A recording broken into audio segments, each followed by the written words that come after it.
Hello दोस्तों, नमस्कार सभी को। कैसे हैं आप सभी लोग? उम्मीद करता हूं सब लोग अच्छे होंगे। दोस्तों, आज की इस क्लास में हम सॉल्यूशन करेंगे बीएसटीसी पेपर 2020 की। जो 2020 में हमारा पेपर आया था उसका हम पूरा सॉल्यूशन करेंगे, लेकिन हम पार्ट वाइज सॉल्यूशन करते हैं। आपको पता है हमने 2021 का जो पेपर था उसका सॉल्यूशन कर दिया था, और कल उसकी लास्ट क्लास थी जो सॉल्यूशन की। उसमें हमने 5 पार्ट में उसका सॉल्यूशन किया था। कितने पार्ट में? टोटल 5 पार्ट में हमने उसका सॉल्यूशन किया था। 5 पार्ट कौन से थे देखिए। पहले पार्ट में हमने की थी रीजनिंग, सेकंड पार्ट में हमने किया था राजस्थान जीके, थर्ड पार्ट में जो है हमने शिक्षण अभिरुचियों की थी। शिक्षण अभिरुचि का जो पार्ट आता है उसको सॉल्यूशन किया 50%। चौथे भाग में जो है लैंग्वेज का फर्स्ट पार्ट जो होता है इंग्लिश वाला वो सॉल्यूशन किया, और सेकंड में जो लैंग्वेज का सेकंड पार्ट आता है उसमें हमने हिंदी में सॉल्यूशन किया कि 5 क्लासें हमने लगाई लगातार बीएसटीसी पेपर 2021 के लिए। 2021 बीएसटीसी पेपर की हमने क्लासें लगवाई थी, 5 क्लास लगातार ली थी और पूरा पेपर सॉल्यूशन किए थे। 200 प्रश्नों का पेपर था, वो पूरा सॉल्यूशन किया। अभी तक आपने वो पेपर नहीं देखा है तो उसकी पूरे पेपर की डिस्क्रिप्शन बॉक्स में लिंक दी गई है, आप लोग जाके अच्छे से देख सकते हैं। ठीक है दोस्तों, तो चलिए स्टार्ट करते हैं 2020 वाला पेपर। और इसी 2020 और 21 के पेपर के आधार पर ही आपका 2022 का पेपर ज़्यादातर बनने वाला है। ध्यान रखना, पूरा का पूरा पेपर, मैं नहीं कहूँगा कि पूरा पेपर या एक भी प्रश्न इनमें से छपेगा, क्योंकि कोई गारंटी नहीं होती है किसी चीज़ की। लेकिन दोस्तों 50% संभावना होती है सेम प्रश्न आने की। जो 2020 के, 2019 के, 2018 के और 2021 के, 17 के, 16 के जितने भी पेपर हैं प्रीवियस 2010 तक के, वो अगर आप लोग एक बार कंप्लीट कर लेते हैं तो संभावना बनती है 50 से 60%। जो 60% प्रश्न है वो रिपीट होने की, यानी कि 100 के आसपास के प्रश्न रिपीट हो सकते हैं आपके बीएसटीसी एग्जाम के अंदर। साथ ही साथ जो कांस्टेबल है, वनपाल के जो एग्जाम हुए हैं, अन्य एग्जाम हुए हैं राजस्थान जीके के सामान्य प्रश्नों के, वो भी प्रश्न आप लोग रख सकते हैं। तो देखिए, हम फर्स्ट प्रश्न लेते हैं रीजनिंग का। हमारा रीजनिंग का है। आज हमारे पास जो PDF है थोड़ी अच्छी क्वालिटी की नहीं है, फिर भी हम प्रश्न कर लेंगे। ठीक है, ये PDF जैसे तैसे हमें मिली तो हम ले आए। देखिए, YWZXUSVTMKNL, इसको लिखा है किस तरह? Y को U लिखा है, W को S लिखा है, Z को क्या लिखा? V लिखा है, और X को क्या लिखा है? T लिखा है। किस आधार पर लिखा है वो देखिए। Y कितने नंबर पर है? 25 पर है। U 21 पर है। 25 माइनस 4 बराबर क्या आ गया? 21 आ गया। ठीक है, अब बात करें W की। W 23 पर है, माइनस कर दिया 4 तो आ गया 19, और 19 का मान लिख दिया S लिख दिया। ठीक है, S के बाद देखिए Z माइनस 4 किए तो आ गया आपका 22, यानी कि 26 में से 4 किए तो V आ गया। और X कितने नंबर पर है? 24 नंबर पे। 24 माइनस 4 बराबर 20 आता है, और 20 नंबर पर कौन सा अक्षर आता है? आपका T अक्षर आता है। तो इन्होंने यानी कि -4 करके लिखा है। तो आपको ये पूरी प्रोसेस एग्जाम के अंदर नहीं करनी, आपको डायरेक्ट दिमाग लगाना है कि आपकी जो -4 हो रहा है, हर स्थिति में -4 हो रहा है, आपको यही माइंड सेट ध्यान में रखना है। ठीक है, तो अब मैं सीधा इसका बता देता हूँ। देखिए किस तरह करना आपको।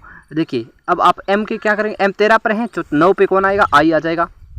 K से 4 माइनस करेंगे तो आपका आ जाएगा G, और N से आप 4 माइनस करेंगे तो आपका आ जाएगा J, और L से आप 4 माइनस करेंगे तो H आ जाएगा। ठीक है, IGJH ऑप्शन बी आपका राइट हो जाएगा। प्रश्न नंबर फर्स्ट के अंदर ऑप्शन बी राइट हो जाएगा। चलिए सेकंड प्रश्न पे चलते हैं हम लोग। देखिए, दूसरा प्रश्न कुछ इस प्रकार है कि राम की उम्र श्याम से 5 गुना ज़्यादा है। अगर उन दोनों की उम्र में 8 वर्ष का अंतर है तो राम की उम्र क्या है? ये प्रश्न आपको, सीधी बात है कि जो आपको ऑप्शन दिए हैं उनके आधार पर करना है, ज़्यादा इसमें माइंड सेट नहीं लगाना है। यहाँ पे अर्थमेटिक के जो हैं एज वाले सब्जेक्ट से, टॉपिक से यह प्रश्न पूछा गया है कि राम की उम्र श्याम से 5 गुना ज़्यादा है। राम की उम्र यहाँ किसकी दी है? राम की उम्र क्या है? 5 गुना ज़्यादा है राम की उम्र श्याम से। मान लीजिए 10 लेते हैं हम, क्योंकि 8 का जो 5 गुना तो कुछ होगा ही नहीं, 5 का भाग देंगे तो ऐसे कुछ पॉइंट में आएगा। 10 लेते हैं तो श्याम की उम्र क्या होगी? 2 वर्ष होगी। अब कह रहा अगर उन दोनों की उम्र में अंतर 8 वर्ष का है, यहाँ भी 8 वर्ष का अंतर आ रहा है, तो आपका ऑप्शन बी राइट हो जाएगा। इस प्रकार आपको माइंड लगाना है, क्योंकि 5, देखिए 2 ही ऑप्शन बनते हैं जिसमें 5 गुना बनती है। 8 का कोई 5 गुना नहीं होता है।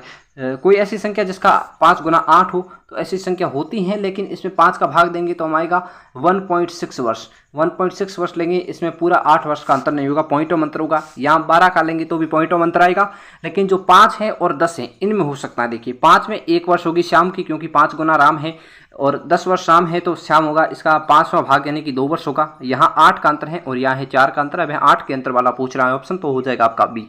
क्लियर है? चलिए तीसरा प्रश्न लेते हैं हम लोग। इसी तरह का आता है आपका तीसरा प्रश्न आता है। क्या आता है तीसरा प्रश्न?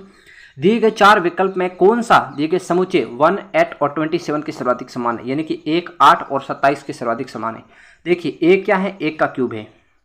8 क्या है? 8 आपके हैं 2 का क्यूब है, ठीक है, और 27 क्या है आपके 3 का क्यूब है। ध्यान रखना तीनों 1 2 3 के लगातार जो घन दिए गए हैं, ये देखिए 64 25 सॉरी 125 और 216। 64 किसका है 4 का क्यूब है, ठीक है, 25 किसका है 5 का क्यूब है, और 216 किसका 6 का क्यूब है। आगे देखते हैं 5 12 32, ये कोई क्यूब वाली संख्या है नहीं। 33 67 73, ये भी क्यूब नहीं है, और 60 79 और 86, ये भी कोई क्यूब नहीं है। तो आपका इस तरह उत्तर हो जाएगा दोस्तों कौन सा, ऑप्शन नंबर ए आपका उत्तर हो जाएगा, क्योंकि यहाँ भी देखिए 4 5 6 का लगातार 3 संख्याओं का घन है, और यहाँ जो 1 8 27 है वो किसके हैं 1 2 3 के लगातार घन दिए गए हैं। चलिए चौथा प्रश्न लेते हैं हम अपन, लेते हैं क्या लेते हैं। चौथा प्रश्न क्या है, गाजर खाद्य पदार्थ और सब्जियों में कौन सा चित्र सही रूप से निरूपित करता है। गाजर खाद्य पदार्थ और सब्जियाँ, देखिएगा आप ध्यान से सुनिए मेरी बात को, ये प्रश्न ज़्यादातर पूछे जाते हैं और वर्तमान में इनका लेवल थोड़ा सा बढ़ रहा है, प्रश्न की क्वालिटी बढ़ रही है, थोड़ा हार्ड प्रश्न पूछ रहे हैं। गाजर खाद्य पदार्थ और सब्जियों में, देखिए सब्जियों में क्या आ जाएगा गाजर आ जाएगा, ठीक है, और देखिए खाद्य पदार्थों में क्या सब्जी आती हैं, बिल्कुल आती हैं। सब्जी किस में आती है, खाद्य पदार्थों में आती हैं। तो ये इस तरह का वेन डायग्राम बनेगा, ध्यान रखना। कुछ महानुभाव इसको अलग भी करते हैं कि गाजर इस तरह होती हैं कि ये खाद्य पदार्थ, कुछ सब्जियां खाद्य पदार्थ होती है कुछ नहीं होती, और कुछ गाजर होते हैं सब्जियां होती हैं कुछ नहीं होती। इस प्रकार ये डायग्राम बनाते हैं, वो डायग्राम बिल्कुल गलत होगा। आपका ऑप्शन जो है एक बिल्कुल राइट होगा, और ऑफिशियल आंसर की है उसमें भी एक कोई सही माना गया है। मैं अपने हिसाब से कोई तुक्का नहीं लगा रहा हूँ यहाँ पे, जो आप लोग कहेंगे सर ऐसा कैसे हो गया। जो प्रश्न सही माना है और जो रियल में फैक्ट के अनुसार हो रहा है, तथ्य के अनुसार हो रहा है, रीजनिंग के जो सूत्रों के अनुसार प्रश्न यही बनता है। चक्रवात संबंधित है प्रति चक्रवात से, उसी प्रकार बाढ़ संबंधित है किससे, चक्रवात के बाद चक्रवात का उल्टा होता है प्रति चक्रवात। चक्रवात जो इस क्लॉकवाइज घूमता है, और प्रति चक्रवात होता है वो एंटी क्लॉकवाइज घूमता है, ठीक है, ये डायरेक्शन चेंज करती है घूमने की। यहाँ क्या है, उसी प्रकार बाढ़ संबंधित है किससे, बाढ़ क्या लाती है, एक तरह से तबाही लाती है। बाढ़ में क्या होता है, ज़्यादातर जल होता है, क्या होता है जल होता है, जल की ज़्यादा समस्या होता है, जल भराव ज़्यादा होता है। लेकिन इसके उल्टा क्या होता है, सूखा पड़ जाता है जहाँ बिल्कुल जल होता ही नहीं है, ठीक है। तो ऑप्शन डी आपका राइट हो जाएगा 5वें क्वेश्चन के लिए। चलिए मैं छठा प्रश्न लेता हूं, कबूतर पक्षियों और कुत्तों के संबंध में। देखिए मैंने पहले भी कहा था कि वेन डायग्राम के अच्छे प्रश्न पूछे जा रहे हैं। जैसे जैसे कंपटीशन बढ़ रहा है, वर्बल रीजनिंग का जो पार्ट है उसका वेटेज बढ़ रहा है। क्या बढ़ रहा है, वर्बल रीजनिंग का वेटेज ज़्यादा बढ़ रहा है जैसे जैसे कंपटीशन आपका बढ़ता है। कबूतर पक्षी और कुत्तों के संबंध में कौन सा चित्र सही है, कबूतर पक्षी और कुत्ते। देखिए कबूतर हो गया पक्षी के अंदर और कुत्ते हो गए आपके बार, इस तरह का वेन डायग्राम बनता है आपके ऑप्शन नंबर डी के अंदर। तो हम डी को राइट कर देते हैं। चलिए 7वां प्रश्न लेते हैं हम लोग। 7वां प्रश्न हमारा क्या है, 7वां प्रश्न हमारा इधर दिया है। 7वां प्रश्न ये देखिए 7वां प्रश्न, 7वां, हाँ 7वां देखिए, 7वां जो आता है आपके मैथमेटिकल ऑपरेशन वाला प्रश्न है। भाग का मतलब है गुणा और गुणा का मतलब है माइनस, प्लस का मतलब है गुणा और माइनस का मतलब है भाग। ये प्रश्न थोड़ा सा डिफिकल्ट आता है। 2021 में इसका तो एक प्रश्न आया था, वो बहुत ही लंबा आया था, लेकिन 2020 में थोड़ा सिंपल आया था। ये एग्जाम मैंने भी दिया था 2020 वाला, मेरे 450 के आसपास कुछ मार्क्स थे, 450 शायद थी, सॉरी 438 थे शायद, ऐसे कुछ थे। ये पेपर जब मैंने दिया था तो मेरी रीजनिंग में 125 मार्क्स थे। उस समय ज़्यादा तैयारी नहीं थी, मैं 12th पास करके गया था 2020 में। उस टाइम मेरे 438 मार्क्स थे इस BSTC 2020 के एग्ज़ाम के अंदर। तो ये जो प्रश्न थे ये थोड़े रीजनिंग के प्रश्न थोड़े ज़्यादा हार्ड थे, लेकिन ये प्रश्न जो था मैथमेटिकल ऑपरेशन वाला ये थोड़ा सरल आया था। देखिए 2 + 8, 2 प्लस का मतलब क्या है, देखिए मैं यहाँ पे लिख रहा हूँ, आप लोग ध्यान से देखिएगा। इस प्रश्न को थोड़ा सा जूम आउट करते हैं ताकि हमको जगह मिल जाए और प्रश्न को हम अच्छे से कर सके। यहाँ पे लिख रहा हूँ, यहाँ पे ध्यान से देखिएगा। 2 + 8, प्लस का मतलब क्या है, कह रहा है कि प्लस का मतलब है गुणा, प्लस का मतलब है गुणा, ठीक है। तो 2 × 8, गुणा का मतलब क्या है, गुणा का मतलब है -16 और माइनस का मतलब है भाग, माइनस का मतलब क्या है भाग। तो मैं 16/4 लिख देता हूँ सीधा सा। और भाग का मतलब क्या है, भाग का मतलब है गुणा, तो यहाँ मैं गुणा 2 लिख देता हूँ, ठीक है। तो इससे आपको क्या है थोड़ी सॉल्यूशन में दिक्कत नहीं आएगी, आप सिंपली तरीके से सॉल्यूशन कर पाएंगे इसका। अब देखिए मैं इसका 4 के अंदर भाग देता हूँ तो 4 बार जाएगा 16 के अंदर, 4 का भाग 16 के अंदर 4 बार जाएगा, और इधर 2 × 8 क्या हो जाएगा 16 हो जाएगा, ये हो जाएगा 16, और माइनस क्या है 4 × 2 क्या हो जाएगा 8 हो जाएगा। तो आपका उत्तर क्या आएगा, 16 में से 8 गया तो कितना बचेगा आपका 8 बचेगा, ठीक है। तो आपका उत्तर क्या बन जाएगा, ऑप्शन बी, यानी कि आपका 8 बचेगा। ये मैथमेटिकल ऑपरेशन का एक प्रश्न था, ठीक है। चलिए हम 8वां प्रश्न लेते हैं। निम्न श्रेणी में लुप्त संख्या ज्ञात कीजिए। ये लुप्त संख्या, वेन डायग्राम और जो मैथमेटिकल ऑपरेशन है, इसके अलावा बल रिलेशन, इनके प्रश्न ज़्यादातर पूछे जाने, इन पे ज़्यादा फोकस करें। और इस तरह की ये जो है ध्रुव चुंबक वाले, या भी जो आया था बाढ़ सूखा और चक्रवात का प्रति चक्रवात, या फिर वो समुच्चय सेट, वो प्रश्न पूछ रहे हैं। अब घड़ी, कैलेंडर और आकृति गणना वाले सिंपल प्रश्न पूछने का जमाना गया है, ठीक है। 4, 7, 11, 18, 29, 47 और 123, 199, यहाँ पे आप लोग अच्छे से देखेंगे तो यहाँ पे अंतर आ रहा है कितना, इन दोनों के बीच 3 का अंतर आ रहा है, ठीक है। 7 और 11 के बीच 4 का अंतर आ रहा है, 11 और 18 के बीच 7 का अंतर आ रहा है, 3, 4, 7 और यहाँ आ रहा है 11 का आ रहा है, ठीक है सर। 11 का आ रहा है, 11 के बाद आ रहा है कितना आ रहा है, यहाँ आएगा आपका 18 का अंतर आएगा, क्लियर है। तो ये किस तरह का अंतर बढ़ रहा है, यहाँ पे इनके बीच का अंतर है 1 और इनके बीच का अंतर कितना है, 3 है। इनके बीच का अंतर है कितना है, 4 का है। इनके बीच का कितना है, 7 का है सर, कितना है, 7 का है। ये अंतर इस प्रकार डिपेंड करता है कि जो पिछले वाली 2 संख्या है इनमें तो 1 का अंतर है, और इसके अंदर क्या है, ये जोड़ के आ गया 7, 3 के अंदर 1 जोड़ के 4, 4 के अंदर 3 जोड़ा 7, 7 के अंदर वापस 4 जोड़ा तो 11 हो गया, 11 को इस 18 के अंदर जोड़ दिया, 11 के अंदर 7 जोड़ा तो यहाँ 18 हो गया। अब यहाँ क्या किया इन्होंने, अब जो 18 है इसके अंदर हम क्या करेंगे, 11 जोड़ेंगे। कितने जोड़ेंगे, 18 और 11 को ऐड करेंगे, ठीक है सर। क्या करेंगे, 18 और 11 को जोड़ेंगे। समझ में आई आपको मेरी बात, फिर से देखिएगा एक बार, देखिए 4 के अंदर कितना जोड़ा, 3, ठीक है। अब क्या करेंगे, 3 के अंदर क्या करेंगे हम लोग, एक मिनट ये थोड़ा गड़बड़ हो रही है। 3 यहाँ जोड़ दिया हमने, 4 यहाँ जोड़ दिया हमने, 7 और यहाँ हमने जोड़ दिया कितना, 11। किस तरह जोड़ा, देखिए 3 के अंदर 1 जोड़ा 4, 4 के अंदर जोड़ दिया 3 और 7 के अंदर जोड़ दिया 4। 4 क्यों जोड़ा, देखिए ये 3 और 4 जोड़ के लिख दिए 7, और 4 और 7 जोड़ के लिख दिए 11, 11 और 7 जोड़ के लिख दिए 18, 29 के अंदर 18 जोड़ दिए। अब 18 और 11 जोड़ के हम कितना लिखेंगे, 29 लिखेंगे सर। कितना लिखेंगे, 29 लिखेंगे। 29 किसके अंदर जोड़ेंगे, 47 के अंदर जोड़ेंगे। 47 के अंदर जब 29 जोड़ेंगे तो देखिए 9, 7 कितने होगी, 16 और 4, 2 कितने हो गए आपके, 6 और 1, 7, 77 हो जाएंगे। कितना हो जाएगा, 77 हो जाएगा। अब उत्तर सही है या नहीं इसका चेक करते हैं। देखिए यहाँ हमने 29 लिखा है, 11, 18 जोड़ के। अब 77 के अंदर हम क्या जोड़ें, 123 आएगा। देखिए 18 और 29 जोड़ेंगे इस नियम के हिसाब से तो आ जाएगा आपका 18 और 29 कितना हो जाएगा, 9, 8, 17 और 2, 4, 7, 47 जोड़ेंगे किसके अंदर, 77 के अंदर। देखिए 77 और 47 123 आता है कि नहीं आता, देखिए 6 और 7 से रहा, और 7, 4, 11 और 1, 12, 123 आता है, बिल्कुल सही आता है सर, ठीक है। तो इस तरह एक दूसरी संख्या को, लगातार संख्या को आपस में जोड़ रहे हैं, फिर और जो सीरीज है उसके अंदर जोड़ रहे हैं, ठीक है। यहाँ 2 बार जोड़ रहे हैं तो इस सीरीज की ध्यान देना, ये अप्रत्यक्ष सीरीज कहते हैं इसको। कैसी कहते हैं, अप्रत्यक्ष रूप से आई सीरीज कहते हैं। यहाँ पे सीधा संबंध नहीं है, जो इनके सीरीज के अंतर हैं उनके अंदर एक निजी संबंध है, उसके आधार पर हमें सीरीज को आगे बढ़ाना है, न कि सीरीज के पदों के अंदर अंतर संबंध है। अंतर संबंध किसके मध्य है, सीरीज के पदों के अंतर के मध्य अंतर संबंध है, क्लियर। चलिए इसका उत्तर हो जाएगा 76 यानी कि 77 हो जाएगा। अगला प्रश्न देखिए, ध्रुव, चुंबक और बैटरी। ध्रुव किसका होता है, चुंबक का होता है। तो बैटरी के क्या होते हैं, टर्मिनल्स होते हैं। क्या होते हैं, टर्मिनल्स होते हैं, ये बात ध्यान रखना। ऑप्शन नंबर सी आपका उत्तर हो जाएगा, क्लियर। चलिए भाई 10वां प्रश्न देखिए, निम्न में से असंगत शब्दों के जोड़े को ज्ञात कीजिए। असंगत कौन सा है, विस्तृत, चौड़ा। विस्तृत क्या होता है, विस्तृत या चौड़ा होता है। हल्का, भारी, बड़ा, विशाल, लघु, छोटा। विस्तृत, चौड़ा, हल्का, भारी, लघु, छोटा। विस्तृत, चौड़ा, हल्का, भारी। देखिए विस्तृत और चौड़ा क्या है, एक ही शब्द, एक दूसरे के पर्यायवाची हैं। विस्तृत कहो, चौड़ा कहो, एक ही बात है। बड़ा कहो या बहुत ही विशाल कहो, एक बात है। लघु कहो, छोटा कहो, ह्रस्व कहो, एक ही बात है। लेकिन यहाँ जो है हल्का, भारी, एक दूसरे के क्या है, अपोजिट है। क्या है, अपोजिट है। इक्वल आर अपोजिट, यानी कि हल्का और भारी। हल्का एक होती है हल्की चीज़, एक उसके अपोजिट होती है बहुत भारी चीज़। तो अपोजिट यानी कि बी आपका जो है असंगत जोड़ा हो जाएगा, जो एक दूसरे के अपोजिट वर्ड या विलोम शब्द दिए गए हैं, क्लियर। चलिए 11वां प्रश्न लेते हैं हम। 0.003 × 0.02 का मान क्या होगा। इस तरह के प्रश्न में आप लोग ज़्यादातर कंफ्यूज होते हैं, तो बता देता हूँ। यहाँ कितनी संख्या के बाद पॉइंट है, 3, और यहाँ 2 के बाद। 3 और 2 का जब गुणा करेंगे तो सीधी सी बात है कितनी संख्या बनेगी, तो पॉइंट जितनी संख्याओं के बाद है उतनी संख्या के बाद ही लगाना है, ठीक है। 5 संख्याओं के बाद पॉइंट लगेगा, और ये 3 और 2 का मल्टीप्लाई क्या हो जाएगा, 6 हो जाएगा। 5 संख्याओं के बाद पॉइंट लगाना, 4 जीरो और लगा दो, 1, 2, 3, 4, क्लियर। तो 0.0006 हो जाएगा। कितना हो जाएगा, 0.006। लेकिन हम लोग क्या करते हैं, ये ऑप्शन देखते नहीं है, ये तो होगा नहीं, ये तो वैसे भी नहीं होगा। लेकिन यहाँ पे और यहाँ पे हम कंफ्यूज हो जाते हैं कि यहाँ पे जो है 6 के बाद 0 दिया है, आगे 4 संख्या दी है। देखिए पॉइंट के बाद 6 के बाद चाहे 1 0 लगाओ, 2 0 लगाओ, 0 ना लगाओ, कोई फर्क नहीं पड़ता है। लेकिन आपका उत्तर जो है डी ही माना जाएगा, क्योंकि यहाँ है जो 4 संख्या के बाद पॉइंट दे दिया, जबकि रियल में 5 संख्या के बाद पॉइंट होना जरूरी है। तो 5 संख्या के बाद पॉइंट है और अंत में जो 0 है इसका कोई महत्व नहीं है। तो इस प्रश्न को ध्यान रखना, ऐसा प्रश्न भी पूछा जा सकता है, आगे भी पूछ सकता है, पहले भी पूछे गए हैं और पूछ भी रहे हैं। चलिए, निम्न में से लुप्त संख्या ज्ञात कीजिए। ये है लुप्त संख्या वाला, ये प्रश्न ज़्यादातर पूछ रहे हैं, अब ट्रेंड पे चल रहे हैं ये प्रश्न।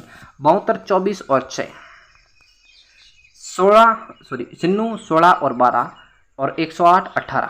यहाँ पे देखिए आप क्या करेंगे, यहाँ पे ऐसा कुछ कर रहा है कि 6 को 2 के भाग दे रहा है, 6/2 कर रहा है। 6/2 कितना आ रहा है, 3 आ रहा है, ठीक है। इस 3 को इस 24 से मल्टीप्लाई किया तो 72 आ गया। अब इस 12 के अंदर जब 2 का भाग देंगे, आप जब 12 के अंदर 2 का भाग देंगे तो आपका उत्तर क्या आएगा सर, तो आपका उत्तर आ जाएगा 6 आएगा। जब इस 16 को 6 से मल्टीप्लाई करेंगे तो आपका उत्तर ये आएगा, 0 आ जाएगा, ठीक है। अब आता है 18, 18 के अंदर अगर 2 का भाग दें तो आता है आपका 9 आता है। कितना आता है, आपका 9 आता है, ठीक है। अब 9 को अगर हम लोग किससे मल्टीप्लाई करें, 1 मिनट दोस्तों, ये जो 18 है, ये देखिए 18 के अंदर 2 का भाग दिया 9। अब 9 को किससे मल्टीप्लाई करें कि हमारा उत्तर आ जाए 108, तो इसके लिए हम क्या करते हैं, 108 के अंदर 9 का भाग ही दे देते हैं, तो उत्तर आ जाएगा आपका 12 आ जाएगा। क्या आ जाएगा, यहाँ पे क्या होगा, 12 होगा, जिसको इस 18 की आधे से गुणा करेंगे, यानी कि जो लास्ट वाली संख्या है उसके आधे को मध्य संख्या से गुणा किया तो तीसरी संख्या आ गई, ठीक है। यानी कि इसका आधे को मल्टीप्लाई किया 24 से तो आ गया आपका 72, 12 के आधे को मल्टीप्लाई किया 16 से आ गया 96 और 18 के आधे को मल्टीप्लाई किया 108 से 12 से तो आ गया 108 हो जाएगा। यहाँ आपका उत्तर हो जाएगा 12। क्लियर। चलिए अगला प्रश्न क्या है, अगला प्रश्न हम लोग लेते हैं। अगला प्रश्न हमारा 13वां प्रश्न है। निम्न दिए गए अंकों को पढ़कर प्रश्नों के उत्तर दीजिए। एक अंक सीरीज दी गई है, कितनी बार 2 लगातार दिए हुए अंकों के मध्य में 2 का अंतर है, यानी कि ऐसे अंक कितने, जैसे 7 और 5, इनके मध्य 2 का अंतर है, ऐसे कोई अंक कितनी बार है। देखिए एक पहले ही सीरीज बनती है, एक तो ये बनती है 7 और 5, यानी कि लगातार होने चाहिए और 2 का अंतर होना चाहिए। 7 और 5 के मध्य है, 2 और 3 के मध्य नहीं है, 5 और 2 के मध्य नहीं है, 3 और 5 के मध्य है, ठीक है। 9 और 4 के मध्य नहीं, 4 8 नहीं, 8 5 नहीं, 5 9 नहीं, 9 4 5 ये भी नहीं होगा, 5 नहीं होगा, 3 5 यहाँ फिर से होगा, यहाँ 5 9 5 3, यहाँ पे देखिए 5 3, ये जो अंत वाला जोड़ा बन रहा है इसको मैं बना रहा हूँ, ठीक है। और ये जोड़ा फिर से बन जाएगा, एक बार यही जोड़ा फिर से बन जाएगा। तो लगातार दिए हुए अंकों के मध्य 3 का अंतर है, तो ये 2 बार जोड़ा बनेगा, ध्यान रखना। 5 2 5 3 5, ये भी 2 बार जोड़ा बनेगा, 2 जोड़े यहाँ बन जाएंगे, सब 5 9, तो इतने जोड़े बचेंगे। 1 2 3 4 5 और 2 7, 7 जोड़ों के मध्य क्या है। आप लोग क्या करेंगे, गलती करेंगे, मुझे पता है कौन सी गलती करेंगे, ये 5 वाली गलती करेंगे। 1 2 3 4 और 5 गलती करेंगे, ऐसा नहीं होता है। ऑप्शन जो बी है आपका सही होगा 13वें के अंदर, क्योंकि लगातार जो जोड़े बनते हैं उनका पूछा है और 2 का अंतर भी होना चाहिए, तो ये आपका उत्तर हो जाएगा ऑप्शन बी। चलिए हम 14वां प्रश्न लेते हैं। 14वां भी इसी का प्रश्न है, इसी पैटर्न का प्रश्न है, हमें फिर से इसी पैटर्न पे आना पड़ेगा। देखिए 14वां प्रश्न में एक बार इसको रोकता हूँ फिर आता हूँ। देखिए हमारा जो 14वां प्रश्न है वो पीडीएफ में इस तरह दिया है, थोड़ी पीडीएफ क्या हॉरिजॉन्टल कर दी, इसलिए मैं आपको प्रश्न बोल के सुना रहा हूँ कि यहाँ पे ऐसा है कि 0 5 3, 5 से पहले तो 0 होना चाहिए लेकिन 5 के बाद 3 नहीं होना चाहिए, ऐसा कहा गया है। 14वें प्रश्न का कथन इस तरह का है। अब देखिए सीधी सीधी बात है कि जब इस सीरीज के अंदर कोई 0 है ही नहीं तो ऐसी बात बनेगी ही नहीं, तो आपका उत्तर हो जाएगा 1 भी नहीं। क्या हो जाएगा, 1 भी नहीं। या ऑप्शन में क्या दिया है उसके आधार पर देखते हैं। चलिए देखते हैं हम 14वें प्रश्न को ही वहाँ पे चलते हैं। ठीक है, वो प्रश्न के इस तरह का था, वहाँ 0 नहीं, थोड़ा शुद्ध नहीं लिखा हुआ, वो शुद्ध दिख नहीं रहा है।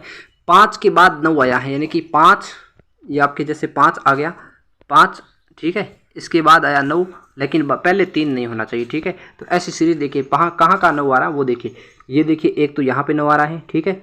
एक आ रहा है आपका यहाँ पे आ रहा है, एक मिनट एक यहाँ आपके यहाँ पे 9 आ रहा है 5 के बाद, एक आपके यहाँ पे आ रहा है, एक आपके आ रहा है यहाँ पे आ रहा है, एक आपके आ रहा है यहाँ पे देखिए, और फिर देखिए यहाँ पे आ रहा है 5 के बाद 9, और उसके बाद तो देखिए 5 के बाद 9 यहाँ आ रहा है। लेकिन दूसरी स्थिति क्या है कि 3 नहीं होना चाहिए पहले, तो ये तो कट जाएगा क्योंकि 5 से पहले 3 है, सीधी सी बात है। यहाँ पे कटेगा नहीं क्योंकि 8 है, यहाँ पे भी नहीं कटेगा, और इसके बाद देखिए यहाँ भी नहीं कटेगा, यहाँ वाला कट जाएगा क्योंकि इसमें 3 पहले दिया हुआ है। और अगली बात करें लास्ट वाला, तो लास्ट वाला नहीं कटेगा, तो आपका बचता है 1 2 और ये 3 ये 4 और 5। तो 5 ऐसी स्थितियां हैं जहां पर जो 5 से पहले 3 आ रहा है लेकिन सॉरी 5 से पहले 3 नहीं आ रहा, लेकिन 5 के बाद 9 आ रहा है, ऐसा प्रश्न जो कहता है। इसी के अनुसार जो 5 ऐसी स्थितियां बनेगी इस पद्धति के अंदर, जो यहाँ पे नंबर सीरीज दी गई है इसके अंदर। चलिए मैं प्रश्न पे चलता हूँ 14वें पे। तो ये देखिए 14वां प्रश्न यही है कि 5 के बाद 9 होना चाहिए लेकिन पहले 3 नहीं होना चाहिए, ये था। तो इसका उत्तर हो जाएगा हमारा क्या हो जाएगा, 5 हो जाएगा। अगला देखिए अगर आपका जो 15वां प्रश्न है वो आपका श्रेणी का प्रश्न है। कौन सा है, श्रेणी का प्रश्न है। श्रेणी का अगला अंक है 8, 22, 8, 28। ये देखिए जब इस तरह की श्रेणी आती है, एक बार बढ़ती है एक बार घटती है, तो सोचिए उसके अंदर 2 सीरीज हैं, एक सीरीज नहीं है। ये यहाँ पे कौन सी सीरीज है, यहाँ पे एक है 8, 8, 8 वाली सीरीज है, और एक सीरीज है 22, 28 वाली। 22, 28 और अगला क्या आएगा 22 और कितने 6, 28 हो गए। ठीक है, 28 और 6 कितने हो जाएंगे आपके 34 होंगे। सिंपल सीरीज है, इसमें कोई ज़्यादा लॉजिक नहीं लग रहा है, तो यही होगा आपका उत्तर। अगर अगले 2 वर्ड पूछ लेता तो 34 के बाद क्या आता, फिर से 8 आता, क्योंकि 8 रिपीट हो रहा है। ठीक है, चलिए अगला प्रश्न लेते हैं हम लोग। असंगत को ज्ञात कीजिए। 15वां है असंगत को ज्ञात कीजिए। देखिए दोस्तों यहाँ पे जो आकृति है वो कैसी है, चतुर्भुजाकार आकृति। यहाँ पे जो है बिल्कुल गोल शेप है, और यहाँ पे जो है फिर से देखिए 1, 2, 3, 4, 5, और यहाँ है जो चतुर्भुजाकार है। यहाँ पे देखिए 4 वाली है, यहाँ पे 5 वाली है, यहाँ पे 6 वाली है, लेकिन जो 4 वाली फिर से रिपीट हुई है ये आपकी गलत हो जाएगी। क्यों गलत होगी, क्योंकि यहाँ 4 वाली दे रखी है, यहाँ 5 वाली है, यहाँ 6 वाली है, तो यहाँ पे आपको यहाँ तो 7 वाली मिलनी चाहिए, यहाँ 3 वाली मिलनी चाहिए। जो 4 वाली है वो बिल्कुल आपकी गलत हो जाएगी। क्या हो जाएगी, बिल्कुल गलत हो जाएगी। जो ऑप्शन 3 आपका उत्तर हो जाएगा 16वें के अंदर, ध्यान रखना। अगला देखिए, ये प्रश्न भी एक तरह से गणित का प्रश्न आता है, अनुपात समानुपात वाला प्रश्न है 17वां। यहाँ पे मैं आपको उत्तर बता देता हूँ सीधा सीधा। ये तो अपना सिक्कों वाला है, सिक्कों का प्रश्न आता है। इसमें आपको क्या करना, पहले तो आपको ऑप्शन चेक करना, ऑप्शन से हो रहा तो अच्छी बात है, नहीं तो आपको फिर दिमाग लगाना पड़ेगा, क्योंकि मैथ का प्रश्न है, थोड़ा सिंपल प्रश्न भी नहीं है, मैथ में भी अच्छे लेवल का प्रश्न है। अर्थमेटिक का बहुत ही टफ प्रश्न माना जाता है, थोड़ा टफ प्रश्नों में से एक माना जाता है। 1 रुपये 50 पैसे और 25 पैसे के सिक्के हो, सिक्के के मूल्यों का अनुपात 13, 11, 7 हो, तो 50 पैसे के सिक्कों की संख्या क्या होगी। देखिए 1 रुपये का सिक्का 13 के अनुपात में है, 50 पैसे का 11 के अनुपात में, और जो है 25 पैसे वाला वो 7 के अनुपात में। अब आपको क्या करना है, 1/2 और 1/4 है, यानी कि 25 पैसे मतलब 1/4, 13 × 1, मान लीजिए 1 सिक्का है। ठीक है, अगले में क्या है 50 × 1/2 × 11, 13 × 1, 1/2 × 11, और अगला आता है जो क्या आता है, अगला जो आपका ऑप्शन आता है इसमें इस तरह लगेगा दोस्तों, 13/1 करना है। जो 1 रुपये का सिक्का है उसका 13 में भाग देना है, 11 में भाग देना है 1/2 का, 1/2 का, और 7 के अंदर भाग देना है 1/4 का। फिर जो इनका जो अनुपात बन रहा है इनका गुणा करके इस 378 में भाग देंगे, तो आपका उत्तर इस तरह आएगा। यहाँ पे ऑप्शन से कैसे करना वो देखिए, 50 पैसे के सिक्के का पूछ रहा है, 50 का मान क्या है, यहाँ पे 11 का भाग किसके अंदर जा रहा है वो देखो, 138 के अंदर 11 का भाग जाएगा, नहीं जाएगा, 33 के अंदर नहीं जाएगा, 28 के अंदर नहीं जाएगा, लेकिन 32 में जाएगा। कितनी बार जाएगा, 12 बार जाएगा, तो आपका उत्तर बन जाएगा 132। हमारा 18वां प्रश्न है, कोट में स्टाइल को क्या लिखा जाता है। ये इस तरह लिखा है, कुछ कोट वाला प्रश्न है। कोट में क्या लिखा है, स्टाइल को, मैं पानी पी लेता हूँ थोड़ा सा।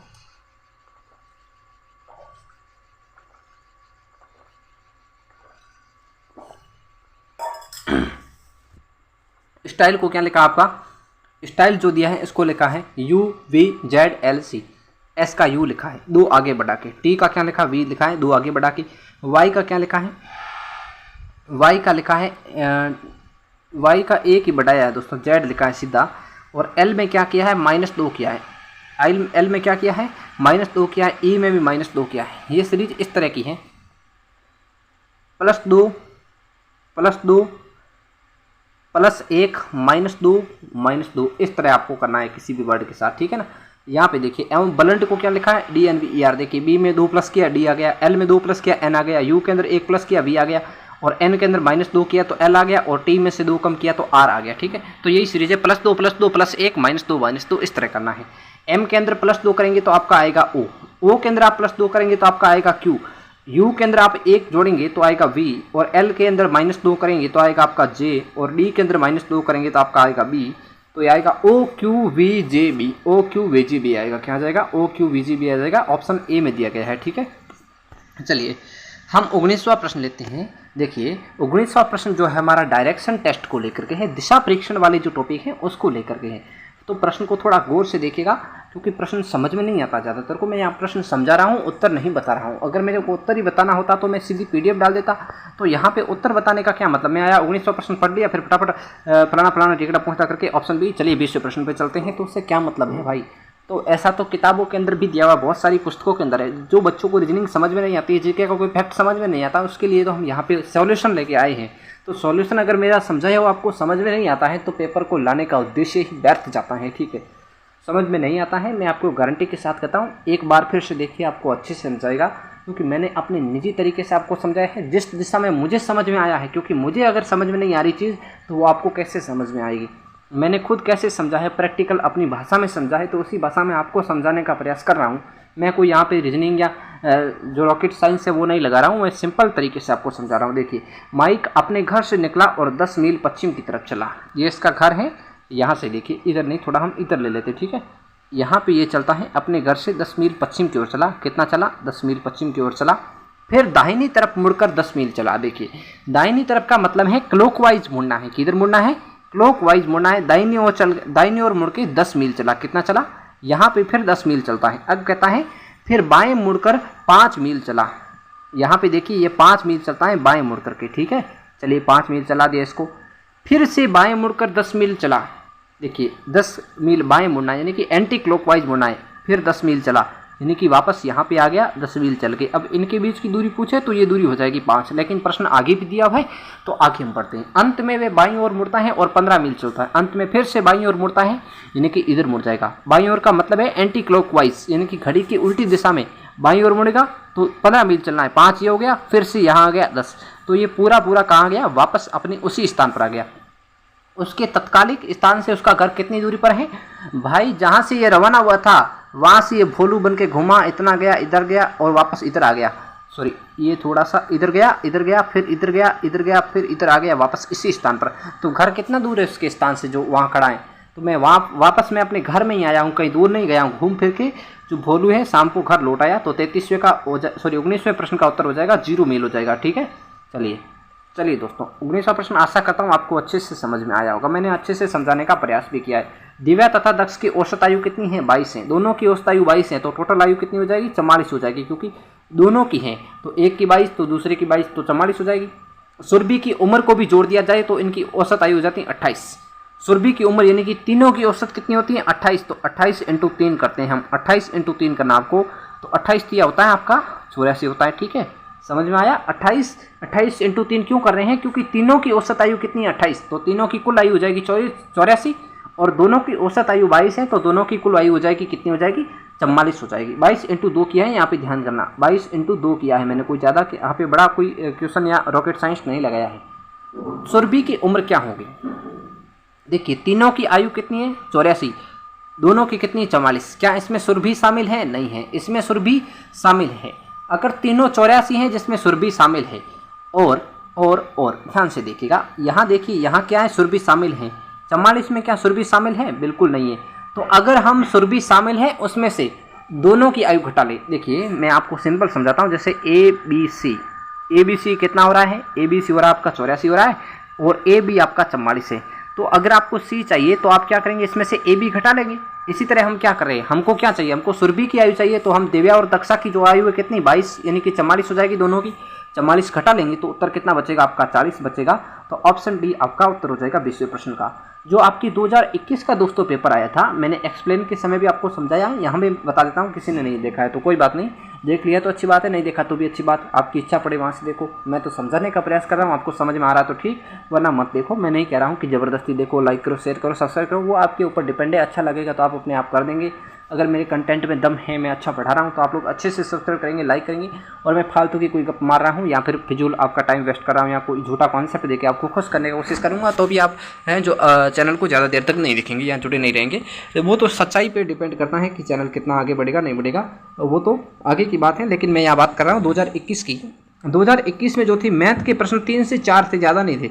लेकिन दोस्तों जो 2020 का प्रश्न पत्र था, यहाँ हमने 20 प्रश्न किए, इनमें से लगभग शायद 4 प्रश्न या 3 प्रश्न तो आ चुके हैं, और डीआई के प्रश्न आएंगे अभी आगे, डीआई के प्रश्न आएंगे और 3, 4, 5 प्रश्न आने की संभावना, शायद 5 प्रश्न आगे है। 45 से लेकर 50 तक जो है मैथ के प्रश्न है, तो 3, 4 प्रश्न आ चुके हैं और 5 आगे आएंगे, यानी कि 8 से 9 प्रश्न जो तो मैथ के थे और 40 से 42% रीजनिंग के थे।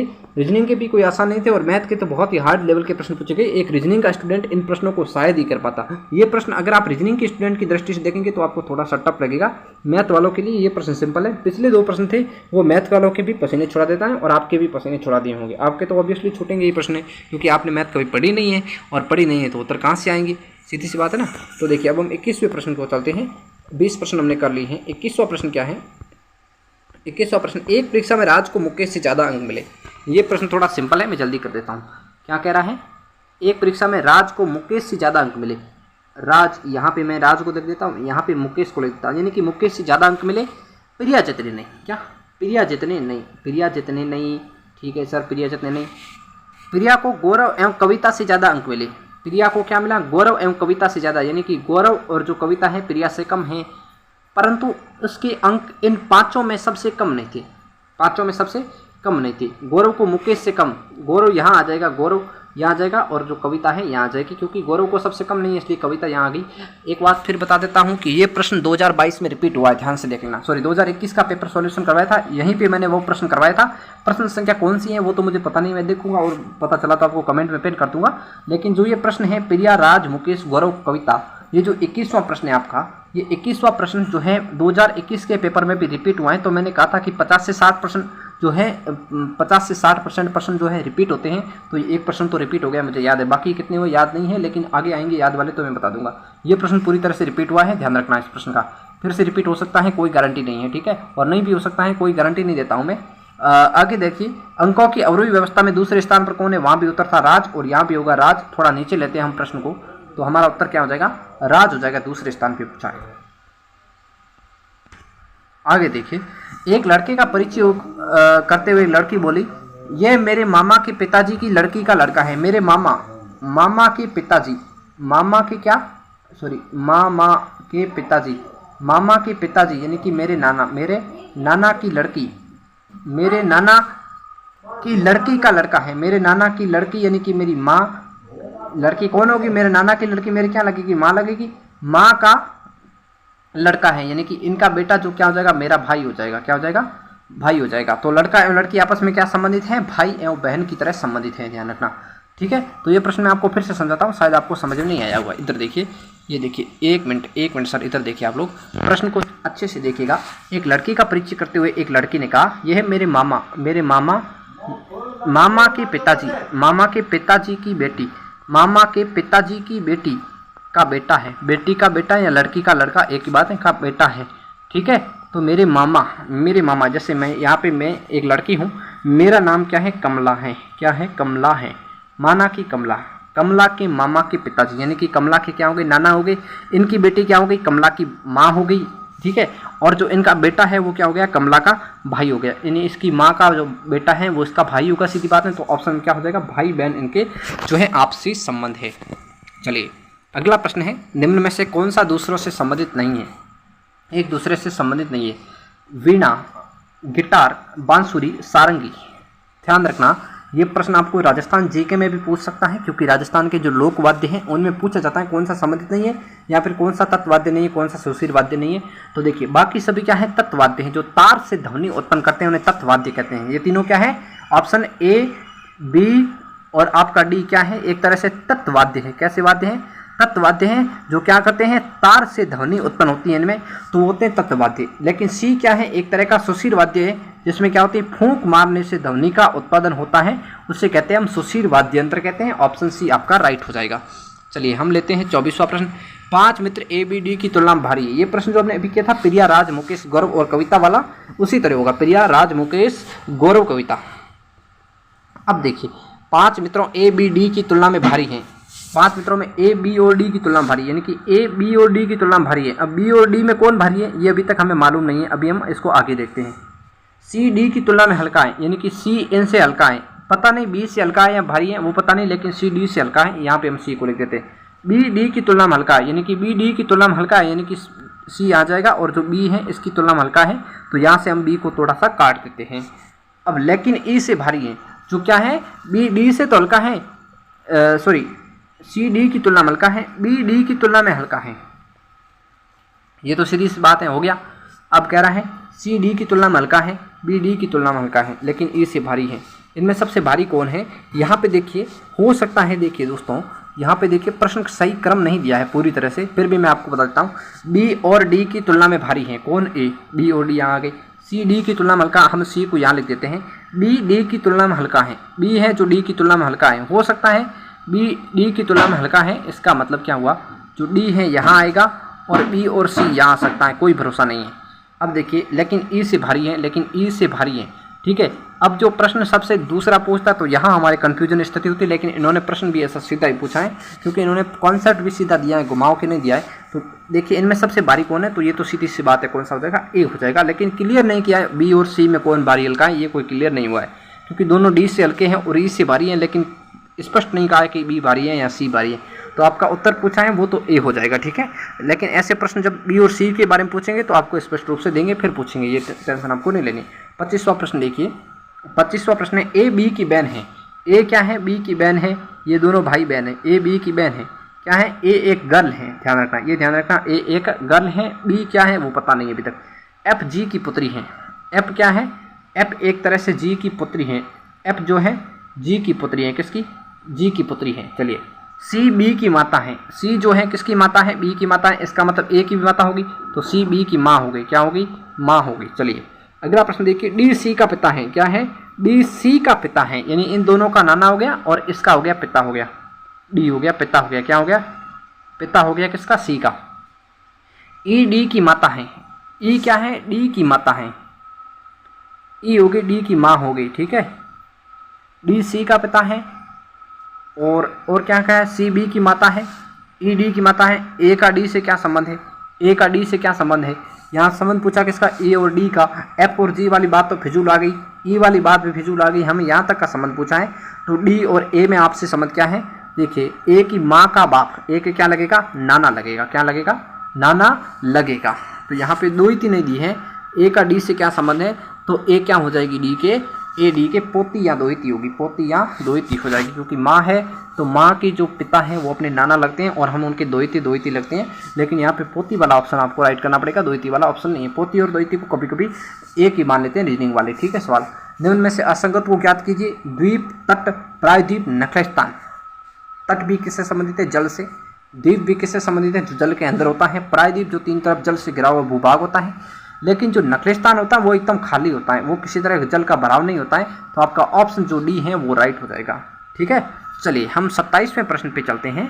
हम 27वां प्रश्न लेते हैं। 27वां प्रश्न किस तरह है भाई? 27वां इधर ही है, चलिए 27वां लेते हैं। 27वां प्रश्न क्या है? ये भी संगत और असंगत वाला ही प्रश्न है, जैसे पिछला था नखलिस्तान वाला, उसी की तरह है। देखिए, निम्न में से असंगत को ज्ञात कीजिए। लौंग, काली मिर्च, दालचीनी और खुबानी। तो आप देखेंगे ये तीनों क्या है? एक तरह के मसाले हैं, जबकि ये जो खुबानी है वो एक तरह का क्या है? एक तरह का ड्राई फूड के अंदर आता है। दालचीनी, लौंग और काली मिर्च क्या है? एक मसाले हैं, जबकि जो आपका खुबानी आता है वो क्या होगा? वो आपका एक तरह का ड्राई फूड होता है। तो इसमें आपका उत्तर हो जाएगा ऑप्शन डी।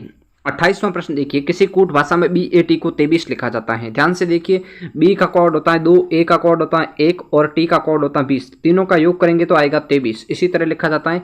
तो CAT को क्या लिखेंगे? देखिए, C का 3, A का 1 और T का 20, तो क्या होगा? योग हो जाएगा आपका 24, जो ऑप्शन C में दिया है, तो C आपका उत्तर हो जाएगा। चलिए 29वां प्रश्न देखते हैं। ये प्रश्न कौन सा है? सिर और पैर वाला प्रश्न। तो सिर और पैर वाले प्रश्न ज़्यादातर ऐसे ही पूछे जाते हैं। एक चिड़ियाघर में हिरण और मोर हैं, उनके सिर की गिनती 80 है, उनके पैरों की संख्या 200 है। कितने हैं? 200 हैं पैर, और जो सिर हैं वो 80 हैं। हिरण और मोर हैं, कितने हैं? हिरण और मोर, उनके सिरों की गिनती 80 से 80 सिर हैं। बताइए मेरे को, हिरण के पैर कितने होते हैं सर? 4 होते हैं, और मोर के कितने होते हैं? 2 होते हैं। क्लियर? उनके सिर हैं 80 और पैरों की संख्या है 200 है। कितनी है? पैरों की संख्या होती है 200। बताइए, सिर तो सभी के 80 हैं, तो 80 रहेंगे, सीधी सी बात है ना।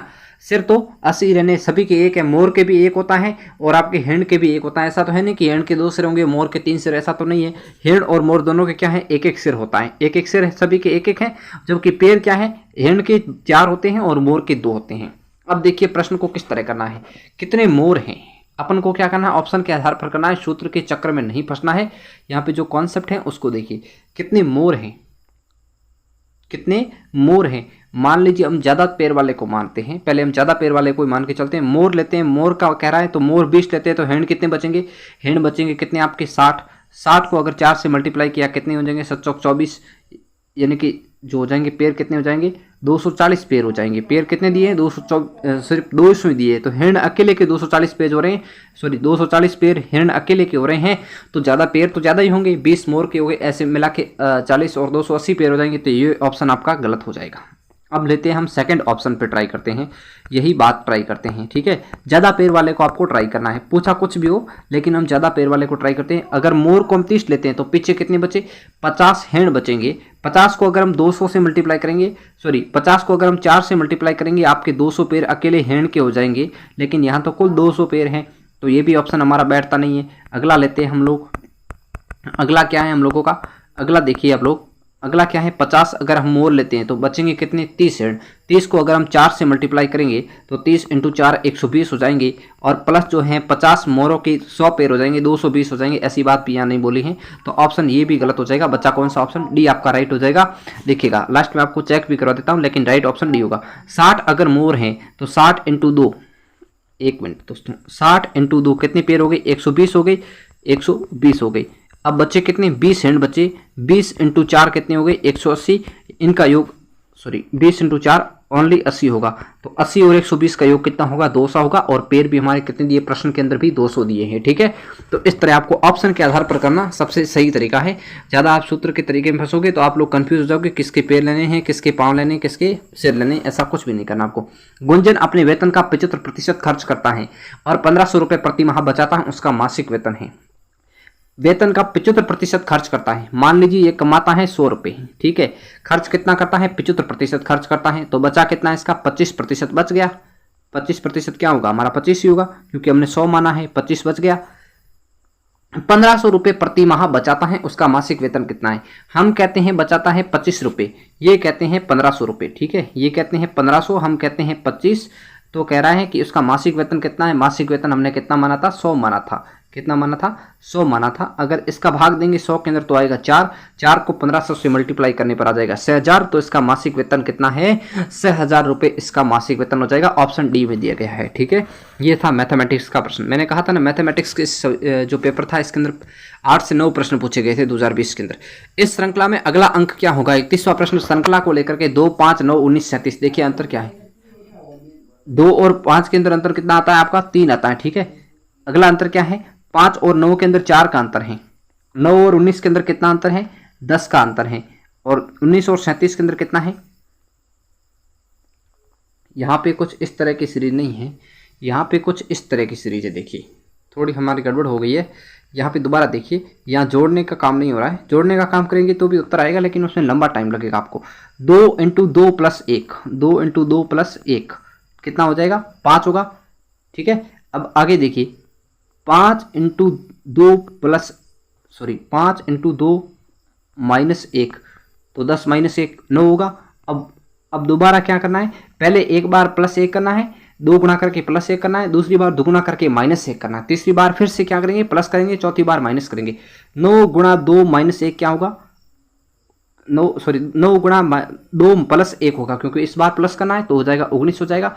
अब देखिए 19 × 2 - 1 करना है, क्योंकि दूसरे में माइनस किया, वापस चौथे माइनस करेंगे तो आपका आएगा 37।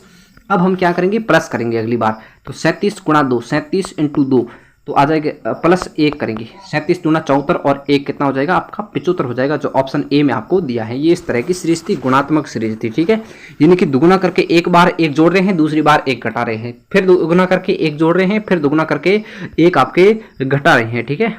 चलिए 32वां देखिए, 32वें में रिक्त स्थान भरनी है, SCD TEF UGH और रिक्त स्थान WKL। देखिए S से T, T से U और U से क्या आएगा, V से आ जाएगा W आ जाएगा, ठीक है। तो एक पहला तो आ गया V हमारा, ठीक है, ठीक है। मैं पूरा लिख देता हूँ, पहला हमारा देखिए इस तरह आ रहा है STUVW, तो पहला हमारा क्या आ गया, V आ गया।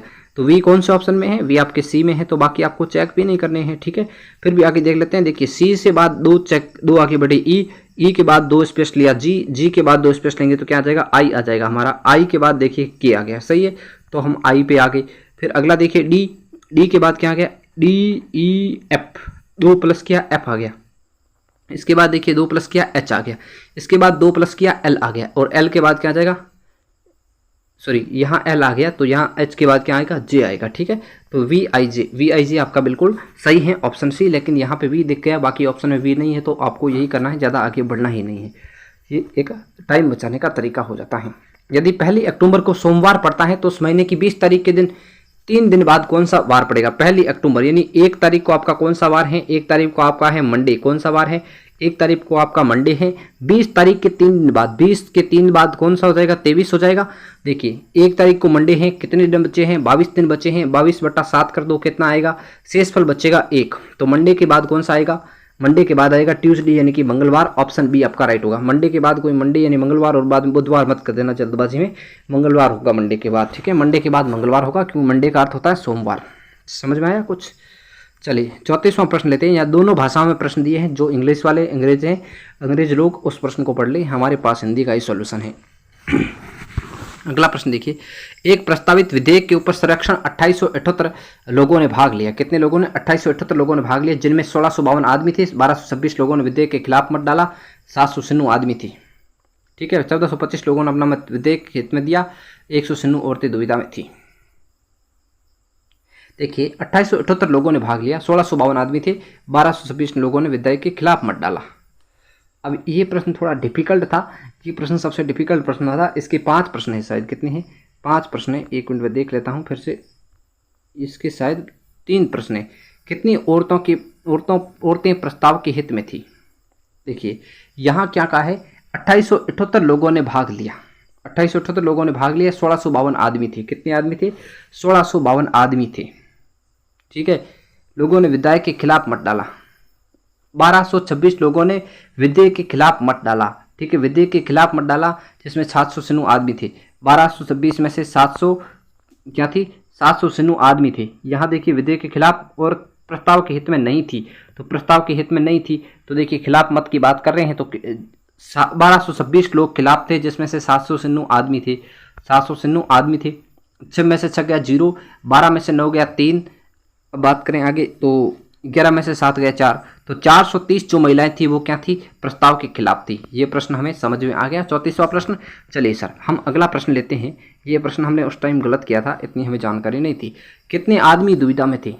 यहाँ देखिए 1425 लोगों ने अपना मत विधेयक के हित में दिया, 1226 देखिए 1652 आदमी, टोटल कितने हैं, 1652 आदमी हैं। 1226 ने विधेयक के खिलाफ मत डाला, अपना मत विधेयक के हित में दिया। कितने लोगों ने, 1425 लोगों ने अपना मत विधेयक के हित में दिया।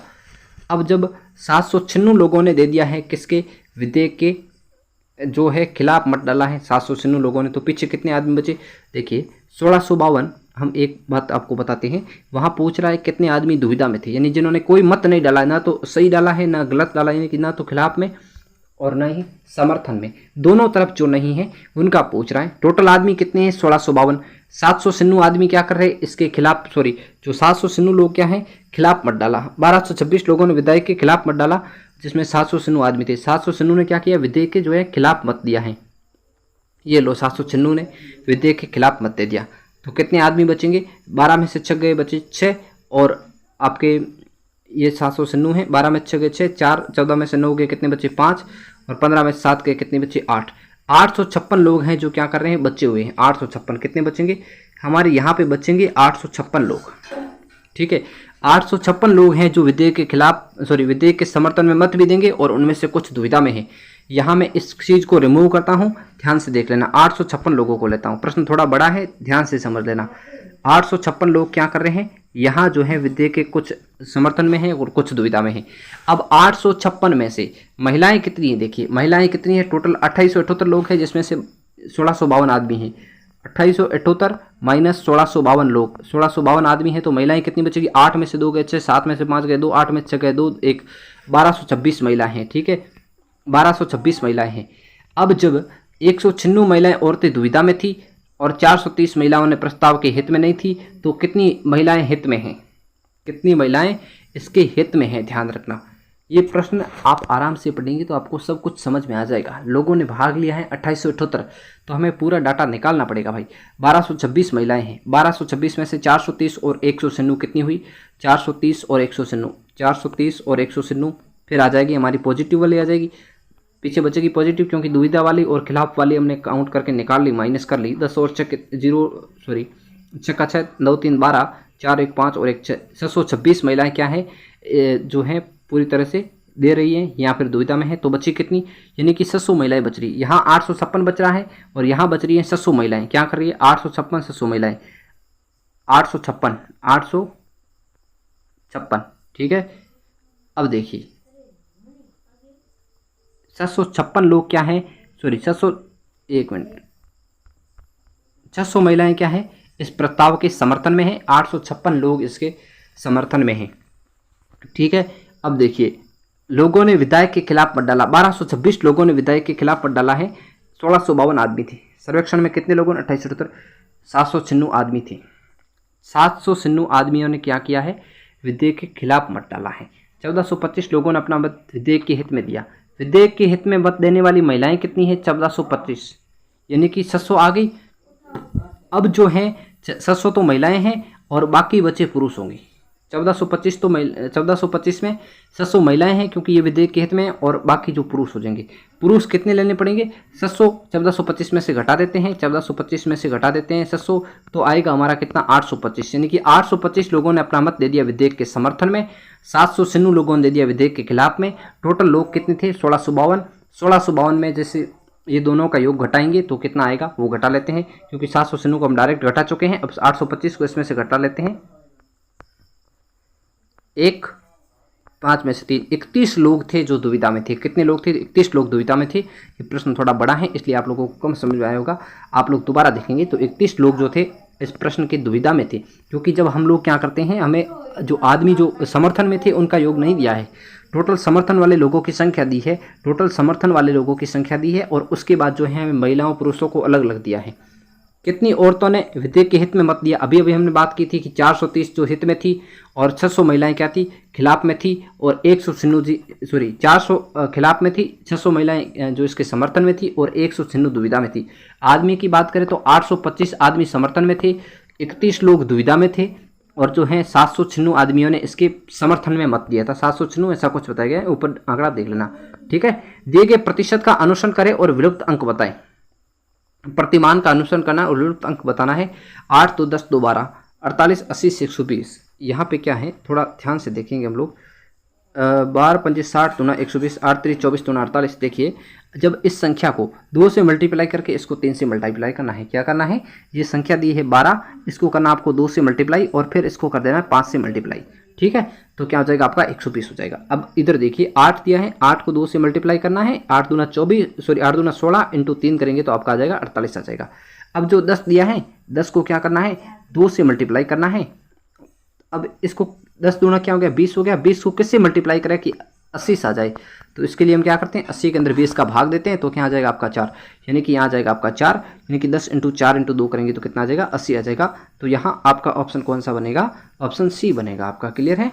चलिए भाई 38वां प्रश्न लेते हैं। एक पासे को उछालने पर सम संख्या आने की प्रायिकता क्या होगी। देखिए एक पासे में कितने अंक होते हैं, एक पासे में 6 अंक होते हैं। सम कितने होते हैं, 3 होते हैं। कौन से, 2 4 और 6 सम होते हैं। तो देखिए 3/6 सम में से, देखिए प्रायिकता का मतलब होता है कि कितनी संख्या है और कौन सी हमें लेनी है वो कितनी है और टोटल कितनी है। हमें लेनी है 3 संख्या, कौन सी, 2 4 और 6, टोटल कितनी है 6, तो ये होगी प्रायिकता। लेकिन इसको तो हम आगे काट सकते हैं ना, 1/2 क्या होगा, 1/2 होगा। ध्यान रखना कभी भी प्रायिकता जो कहें, प्रायिकता का मान 0 से कम नहीं होता है और 1 से अधिक नहीं होता है, ठीक है, ये संख्या ध्यान रखना। तो प्रायिकता इसका मान क्या हो जाएगा, 1/2 हो जाएगा। अगर विषम का पूछता तो भी 1/2 होता, ठीक है। यदि दर्जन संतरों की लागत 160 रुपये है, 4 दर्जन संतरे, 4 दर्जन में कितने होते हैं, 12 चौक 48 होते हैं। 48 का मूल्य कितना है, 160 रुपये है, तो 3 संतरों की लागत क्या होगी। अगर देखिए 160, एक मिनट देखिए 160 में कितने मिल रहे हैं हमें, 12 चौक 48 इंटू 3, तो 3 को जब काटेंगे तो 16 आ जाएगा, और 16 का भाग 160 में देंगे तो 10 रुपये। कितना आएगा आपका, 10 रुपये आएगा। डी इनमें से कोई नहीं, ठीक है, ऑप्शन डी ध्यान रखना है। कभी कभी हम क्या करते हैं, इनमें से कोई नहीं को चूज ही नहीं करते। 8 9 11 दिया है, इनमें से एक तो होगा ही, तो हम गड़बड़ा जाते हैं कि हमारा तो उत्तर 10 आ रहा है। इसको लेके हम बहुत 10 मिनट का टाइम खराब कर देते हैं कम से कम, ठीक है सर। चलिए हम अगले प्रश्न पे चलते हैं। अगला प्रश्न हमारा 40वां प्रश्न लेते हैं हम। 40वां प्रश्न आकृति गणना से संबंधित शायद 1990 का पंचांग किस सन के समान है। देखिए, क्या 1990 कोई लीप वर्ष है? नहीं है लीप वर्ष। क्या 1990 से अगला लीप वर्ष है? बिल्कुल नहीं है। तो इसका रिपीटेशन कितने साल बाद होगा? 11 साल बाद होगा। कितने साल बाद होगा? 11 साल बाद होगा। ठीक है, क्लियर। 1990 ये जैसे साल हैं 1990, इसका रिपीट कब होगा? 2001 में। 2001 में रिपीट का मतलब है कि जैसे इसमें 1 जनवरी को क्या है? 1 जनवरी को है मंडे, तो इसमें भी क्या होगा? इसमें भी 1 जनवरी को क्या होगा? मंडे हो जाएगा। ठीक है, तो ये इस तरह का उत्तर आपका बनेगा। चलिए, कुत्ता संबंधित है कुत्ता घर से। क्या कहा है? कुत्ता घर से संबंधित है। उसी प्रकार चिड़िया संबंधित है किससे? तो चिड़िया किससे संबंधित होगी? चिड़िया कहाँ रहती है? क्या पिंजरे में रहती हैं? कुत्ता घर में रहता है। तो कलरव पिंजरे को कहते हैं। किसको कहते हैं? पिंजरे को कलरव कहते हैं। सॉरी, चिड़ियाघर को कलरव कहते हैं। उसमें शामिल हो जाएगी आपकी चिड़िया। ठीक है, तो ये ध्यान रखना, एक नया ही वर्ड था उस समय। नीचे दी गई आकृति में वर्त बताता है शक्तिशाली पुरुष। वर्त क्या बताता है? पावरफुल मैन, यानी कि शक्तिशाली पुरुषों को बताता है। ठीक है, ऊंचे पुरुष त्रिकोण बताता है। त्रिकोण क्या बता रहा है? कि ऊंचे, जो हाइट में ज्यादा है वो। और अगला कह रहा है सैनिक अधिकारी। ऊंचे पुरुष त्रिकोण बताता है। एक मिनट, दी गई आकृति में वर्त बताता है शक्तिशाली पुरुष। ठीक है, वर्त में हो गई शक्तिशाली पुरुष। वर्ग बताता है ऊंचे पुरुष। एक मिनट, ये हमने जो गड़बड़ कर दिया, जो वर्ग है वो ऊंचे पुरुष बता रहा है, ये ऊंचे पुरुष बता रहा है वर्ग। और जो त्रिकोण बताता है सैनिक अधिकारी, यानी कि जो मिलिट्री के अधिकारी हैं उसको कौन बता रहा है? त्रिकोण बता रहा है। ठीक है, अब कह रहा है कौन सा क्षेत्र सैनिक अधिकारी बताता है जो ऊंचे हैं पर शक्तिशाली नहीं है। शक्तिशाली कौन से में है? वर्त में है। यानी कि ये तो हमारा पूरा कैंसिल कर देते हैं हम, क्योंकि इसका मना किया कि शक्तिशाली नहीं है, सैनिक अधिकारी हैं और ऊंचे भी हैं। तो कितना बचा? सिर्फ और सिर्फ 4 ही बचा है। एक मात्र 4 ही बचा है। तो देखिए, हम इसका उत्तर क्या करेंगे? ऑप्शन नंबर सी, जिसमें 4 दिया हुआ है। कहीं भी जल्दबाजी में ये करना मत कि 4 दिया है। 4 नंबर ऑप्शन कौन सा? डी। ये दे दिया, पता नहीं कि 2 लिखा हुआ है, ये भी देखा नहीं हम लोगों ने, और फटाफट दे दिया और -1/2 कर दिया। -1/2 करवा के आ गए। हालांकि BSTC में माइनस मार्किंग नहीं है, फिर भी हम लोगों को ध्यान रखना पड़ता है। हम 3 नंबर का रिस्क लेते हैं यहाँ पर। कितने नंबर का? 3 नंबर का रिस्क लेते हैं ऐसे छोटे हल्के प्रश्न में भी। अगला देखिए, निम्न आकृतियों में कौन शेष भिन्न है? देखिएगा, शेष भिन्न किस तरह है वो देखिए। इसमें देखिए, वर्त के अंदर वर्त है। ठीक है सर, इसमें क्या है? बी त्रिभुज के अंदर त्रिभुज है, और इसमें आयत के अंदर आयत है। लेकिन यहाँ आयत के अंदर त्रिभुज है, इसलिए ये क्या होगी? अलग होगी। तो ऑप्शन सी आपका क्या बन जाएगा? उत्तर बन जाएगा। चलिए, अगला प्रश्न लेते हैं हम लोग। दीपक रवि का भाई है। दीपक किसका भाई है? रवि का भाई है। हमें क्या लेना है? लेकिन हमें तो उत्तर लेना है। क्या लेना है? हमें उत्तर लेना। दीपक रवि का भाई है। ये दीपक, ये मैं रवि का भाई, ये दोनों एक साथ कर देता हूँ। ठीक है, रेखा अतुल की बहन है। रवि रेखा का पुत्र है। रवि किसका पुत्र है? रेखा का पुत्र है। और रेखा किसकी बहन है? अतुल की बहन है। रेखा और अतुल बहन है। दीपक और रवि किस तरह भाई हैं? इस तरह ये भी भाई बहन है। कौन? रेखा और अतुल। दीपक का रेखा से क्या संबंध है? दीपक का रेखा से क्या संबंध? देखिए, अगर इसकी माँ रेखा है, ये इसका भाई है, तो दीपक की माँ भी रेखा ही होगी। ठीक है, तो क्या होगा? पुत्र है। दीपक का रेखा से क्या संबंध है? दीपक रेखा का क्या है? पुत्र है। ऑप्शन आपका ए हो जाएगा। अगर कहता है रेखा का दीपक से क्या संबंध है, रेखा का दीपक से क्या संबंध है, तो आपके ये तीनों ऑप्शन नहीं होते, इनमें से कोई नहीं होता, क्योंकि रेखा का दीपक से माँ का संबंध है, जो इस ऑप्शन में नहीं है। वहाँ जल्दबाजी में पुत्र मत कर देना। प्रश्न अक्सर ऐसे पूछे जाते हैं कि संबंध देते हैं कि रेखा का दीपक से क्या संबंध है। रेखा का, तो रेखा का यहाँ दीपक की माँ है, जो इस ऑप्शन में नहीं है, तो हम ऑप्शन डी करेंगे। ठीक है, यहाँ पे ऑप्शन आपको ए ही करना है। चलिए, 45वां प्रश्न देखिए। ऐसे प्रश्न करने के लिए हमने एक मॉडल पेपर चलाए थे। 5 मॉडल पेपर है, 4 मॉडल पेपर हमने करवाए हैं ऐसे नए टाइप के क्वेश्चन के, जो बिल्कुल एकदम न्यू टाइप पे हैं, और जो भी मैंने बताए थे इस प्रकार के कन्फ्यूजिंग वर्ड आते हैं, उनको लेकर के वो प्रश्न आता है। तो आप लोगों ने नहीं देखे तो उनकी भी लिंक इस वीडियो के डिस्क्रिप्शन में दी हुई है, जाके देखिए। पिट नाशम का अर्थ है ब्रिंग मी। पिट नाशम का अर्थ क्या है? Bring me. थोड़ा सा इसको ऊपर कर लेते हैं ताकि हमको बाद में प्रॉब्लम ना आए कोई किसी तरह की। देखिए, अब देखिए आप लोग, पिट नाशम का अर्थ है ब्रिंग मी वाटर। इसमें आपको क्या करना है? कुछ नहीं देखना है, कॉमन वर्ड पकड़ना है, यानी कि जो दोनों में हो। देखिए, इसमें और इसमें दोनों में क्या है? इनमें ना दोनों में है ना, यहाँ भी ना लिखा हुआ है NA, और यहाँ भी NA लिखा हुआ है। फिर इधर देखना है, वाटर इज लाइफ और ब्रिंग मी वाटर, यहाँ दोनों में क्या कॉमन है? वाटर कॉमन है कि नहीं? तो ना का अर्थ क्या हो गया? वाटर हो गया। क्या हो गया सर? ना का हो गया वाटर हो गया। क्या हो गया? वाटर हो गया। ठीक है, मैं यहाँ वाटर लिख देता हूँ। ना का अर्थ हो गया वाटर हो गया। ठीक है, अब देख लें ट्यूब और पिट। अब हम 1 और 3 की तुलना करते हैं आपस में। यहाँ क्या कॉमन है? पिट कॉमन है, पिट, और यहाँ भी जो है पिट दिया हुआ है। ठीक है, अब देखिए इनमें वर्डों में कौन सा कॉमन है? ब्रिंग मी वाटर, और यहाँ है गिव मी। तो मी आया, दोनों में कॉमन आया है, तो मी क्या होगा, पिट का हो गया मी हो गया, पिट का क्या हो गया मी हो गया। ठीक है सर। अब देखिए अब बचा क्या है, जो है give me water, water is life. अब देखिए इन दोनों की हम तुलना करते हैं 2 और 4 की। जो लेन काट, जो ना का हो गया वाटर, ना का क्या हो गया वाटर हो गया। ठीक है, हमें पूछा है इस का, तो इस वाटर और ना को तो हम काट देते हैं, हमें इनकी जरूरत नहीं है। ठीक है, अब हमें क्या करना है, जो लेन काट, यहाँ भी जो है, यहाँ भी जो है, यहाँ भी लाइफ एंड डेथ, यहाँ भी लाइफ है, तो जो का क्या हो जाएगा लाइफ हो जाएगा, लाइफ हो जाएगा जो का। बचा इज का क्या हो जाएगा टीओडी हो जाएगा, क्या हो जाएगा टीओडी हो जाएगा। ऑप्शन जो आपका सी है वो राइट हो जाएगा। क्लियर। तो ये कॉमन एरर कॉमन जो लेना है इसके आधार पर करना है। 3700 रुपये पर 7.5% वार्षिक ब्याज दर से 2 वर्ष 4 माह का साधारण ब्याज। मैंने कहा था ना मैथ के बहुत हार्ड प्रश्न पूछे गए हैं, ये प्रश्न कोई साधारण प्रश्न नहीं है। इस प्रश्न को किस तरह करना है मैं बता देता हूँ, क्योंकि हो सकता है इस बार पे पूछ ले। देखिए क्या होता है ब्याज का सूत्र, मूलधन, एक मिनट, मूलधन इंटू समय इंटू दर बटा 100 होता है। ठीक है, तो हमारा मूलधन क्या है सर 3700 है, 3700 है, इंटू हमारी दर क्या है, बट्टा में 100 कर देते हैं पहले ही, और हमारी दर क्या है 7.5। 7.5 को आप इस तरह लिख सकते हैं, कोई बात नहीं आप कैसे भी लिखें एक ही बात है। 7.5 इंटू, एक मिनट मैं थोड़ा इधर से रिमूव करते यहाँ लिखता हूँ ताकि हमें कोई प्रॉब्लम ना आए बाद में। यहाँ देखिए एक मिनट सर, मैं थोड़ा सा पेन को भी छोटा करता हूँ आपको समझ में आ सके अच्छे से। ठीक है, चलिए अब देखिए जो 3700 रुपये लिखा है इसको देखिए, 3700 इंटू दर क्या है 7.5 इंटू क्या है 2 वर्ष 4 माह, 2 वर्ष 4 माह। तो इसमें आपको क्या करना है, यहाँ तो 4 माह होता है, 2 सही 1/3 कर लो, या फिर आप लोग इसको कर लो माह में बदल दो। 2 वर्ष के कितने होते हैं 24 माह, और 4 ये 28 माह बदल दो। 28 माह में बदल रहे हो तो ये वार्षिक दर है, इसलिए आपको क्या करना पड़ेगा 12 का भाग देना पड़ेगा। ठीक है, तो इस तरह हम 28/12 कर लेते हैं। ठीक है, 28/12, और टोटल बट्टे में क्या आएगा 100 भी आएगा, क्योंकि सूत्र में दिया है बट्टे में 100। ठीक है, अब इसको काट लेना है, इस 100 को इस 100 से काट लेना है। अब अगर हम बात करें इस 12 को इस 3 से काट लेना है। ठीक है, 36 में कितनी बार जाएगा 3 बार जाएगा। अब हम 7.5 को 28 से मल्टीप्लाई करके 3 को मल्टीप्लाई कर देते हैं, ये 12 कट चुका है। 3 गुणा 7.5 गुणा 28 करते हैं। देखिए 3 गुणा 7.5 करते हैं, या फिर 28 को कर लेते हैं पहले, किसको भी करो। यहाँ पे देखिए 3 को मैं मल्टीप्लाई करता हूँ पहले 28 से, 28 दिया होता है 84, 7.5 इंटू 84 करते हैं हम लोग। देखिए 75 चौक कितने हो जाएंगे 300 हो जाएंगे। 75 चौक कितने हो जाएंगे, 75 को करते हैं तो 75 इंटू 4 300 हो जाएंगे, असिल की 30 लगेगी। और ये मैं कैलकुलेशन अपने हिसाब से कर रहा हूँ, कैलकुलेशन आप कर लेना। 7.5 और 8 84 और 7.5 की मैं आपको करके जल्दी में उत्तर देने के लिए कोशिश कर रहा हूँ। 7.5 को अगर मल्टीप्लाई करें 4 से तो आएगा 0 और बचेगा 30। 600 और 30 क्या हो जाएगा 730। एक संख्या के बाद पॉइंट है तो ये कट जाएगा, बचेगा कितना 630।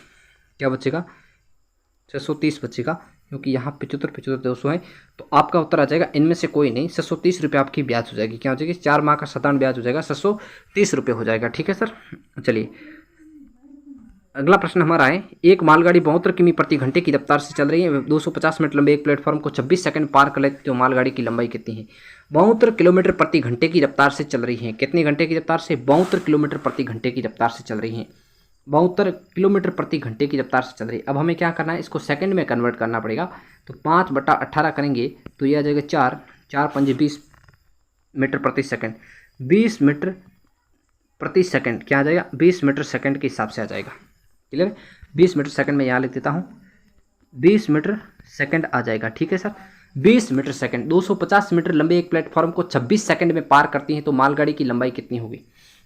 250 मीटर लंबे एक प्लेटफॉर्म को 26 सेकंड में पार करती हैं, 250 प्लस कुछ चीज़ है इसलिए वो 26 सेकंड लगा रही हैं, अपनी भी लंबाई तो है भाई। देखिए प्लेटफॉर्म को पार करती हैं, इसका मतलब क्या होता है, आपने मेहनत नहीं पढ़ी है आप लोग, इसको प्रश्न आप लोगों को नया लगेगा। देखिए यहाँ देखिए आप लोग, थोड़ा सा मैं ऊपर करता हूँ, देखिए 20 मीटर सेकंड क्या है, 20 मीटर प्रति सेकंड रेलगाड़ी की रफ्तार है, क्योंकि 72 किलोमीटर प्रति घंटा है तो इसको सेकंड में कन्वर्ट करने के लिए 5/18 से मल्टीप्लाई किया, 20 मीटर प्रति सेकंड आ गया। अब 250 मीटर लंबा तो प्लेटफॉर्म है, प्लस रेलगाड़ी की भी लंबाई है, उसको भी खुद को भी पार करेगी, तो यहाँ इस तरह से बनता है कि रेलगाड़ी की लंबाई प्लस प्लेटफॉर्म या किसी चीज़ की लंबाई उसके जो है 26 सेकंड से मल्टीप्लाई करेंगे। देखिए 26 सेकंड पार करती हैं, 26 एक सेकंड में जाती है 20 मिनट, तो 26 में कितनी जाएगी 26 × 2, 26 इंटू 20 तो कितनी जाएगी 520 मीटर जाएगी। कितनी जाएगी सर 520 मीटर। 250 जो है लंबा है क्या प्लेटफॉर्म, तो बच्चे की रेलगाड़ी की लंबाई टोटल 520 गई है। कितनी गई है टोटल गई है आपकी 520 गई है। रेलगाड़ी की लंबाई ज्ञात करनी है आपको, तो देखिए 250 मीटर लंबा तो प्लेटफॉर्म था, 250 लंबा तो क्या था प्लेटफॉर्म था। 0 से 0 12 में से 5 गए 7, 4 में से 2 गए 2, 270 मीटर क्या है रेलगाड़ी लंबी है। रेलगाड़ी या मालगाड़ी 270 मीटर लंबी है। आपको इस तरह करना पड़ेगा प्रश्न। ये अर्थमेटिक के समय दूरी चाल, समय दूरी और चाल वाला टॉपिक आता है, उस टॉपिक से प्रश्न पूछे गए हैं। हर बार ऐसे प्रश्न पूछे जाते हैं, तो मैं एक काम करूंगा आप लोगों के लिए ऐसी एक सीरीज लाऊंगा ताकि आप लोगों के इससे प्रश्न बाहर ना जाए। ये बहुत सिंपल प्रश्न है लेकिन आप लोगों के लिए बहुत ही हार्ड प्रश्न है क्योंकि आपने इसको कभी पढ़ा नहीं है। गुणपचास छात्रों की कक्षा में नितिन 18वें स्थान पर है, उसका पीछे से कौन सा स्थान होगा। पीछे से स्थान ज्ञात करना है, गुणपचास माइनस 18 प्लस 1 कर दो, ठीक है। तो गुणपचास में से 18 गए तो कितना आएंगे 31 प्लस 1 आएगा, कितना आ जाएगा 32 आ जाएगा। कुछ विद्वान क्या करेंगे इस 18 को 1 में जोड़ लेंगे और फिर 49 में से घटा लेंगे कि प्लस का एक तरफ माइनस का एक तरफ कर लेंगे, तो क्या आ जाएगा इनका उत्तर 30 आएगा, जो बिल्कुल गलत माना जाएगा। असंगत युग को ज्ञात कीजिए। धर्म युद्ध, खोज यात्रा अभियान, समुद्र पर्यटन। धर्म युद्ध, अभियान, खोज यात्रा और समुद्र पर्यटन। देखिए तीनों में क्या हो रहा है, नई चीज़ें होंगी, कुछ ना कुछ नयापन आएगा, लेकिन समुद्र पर्यटन से कोई नई चीज़ नहीं आएगी। वहाँ हम अपने सिर्फ और सिर्फ मनोरंजन के लिए जाते हैं। ऑप्शन डी आपका जो अलग हो जाएगा, क्योंकि धर्म युद्ध से हो सकता है कुछ धर्म के लिए परिवर्तन हो, खोज यात्रा से कोई नई खोजें आए, कोई नए विकास के मार्ग खोल जाए, या फिर अभियान से भी हो सकता है कोई नए सर्च कर सके, नए प्लानेट की खोज कर सके, नए किसी खनिज की खोज कर सके। ये सभी चीज़ें होती हैं। अगला देखिए, इनमें सबसे छोटा अंक कौन सा है। इनमें सबसे छोटा अंक कौन सा है, यहाँ पे देखिए आप लोगों को छोटा ज्ञात करना है तो आपको क्या करना पड़ेगा, इनको मल्टीप्लाई करना पड़ेगा आपस में। देखिए 15/16 है, मैंने एक और वीडियो में अपने ये बताया था, शायद एसएससी के पेपर सॉल्यूशन बताया था। 15/16 इंटू 16/6 की हम कंपेरिजन करें तो देखिए 6 इंटू 15 कितने होते हैं 90, और 16 इंटू 16 कितने होंगे 256 होंगे। तो सबसे छोटा कौन है इनमें दोनों में, छोटा कौन है, इन दोनों की बात करें तो इनमें 90 छोटा है, तो ये चीज़ छोटी है, ये चीज़ होगी बड़ी, ठीक है।